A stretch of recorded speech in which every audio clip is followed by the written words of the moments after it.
তো আজকে টং বানাতে গিয়ে এরকমটা হয়ে যাবে আমি কখনো ভাবতেও পারিনি। বিষয়টা একটু ব্যাখ্যা করবে? তো হ্যালো গাইজ, আবার একটা নতুন ব্লগ নিয়ে চলে এলাম। তা ব্লগটা শুরু করা যাক। তো আজকেকার ওয়েদারটা অনেক সুন্দর লাগছে দেখতে। তো ওয়েদারটা তোমরা দেখে নাও, অনেক সুন্দর লাগছে, ওয়াও জাস্ট। তো পিত্তালে চলে এলাম, হালকা হালকা পানি হচ্ছে, তোমরা দেখতেই পাচ্ছ। তো নজরুলের হেয়ার স্টাইলটা দেখে নাও তোমরা।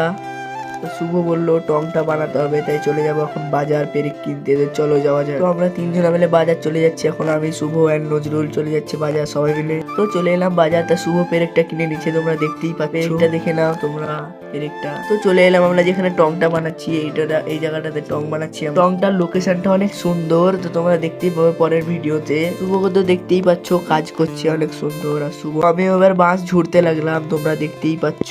তো আমাদের ওয়াইটি স্টুডিওর রুম হচ্ছে, তোমরা দেখতেই পাচ্ছ, অনেক সুন্দর কাজ চলছে আমাদের এখানে। বাঁশ কাটতে লাগলাম, তোমরা দেখতেই পাচ্ছ বাঁশটা অনেক শক্ত ছিল তাই কাটতে পারছি না আমি।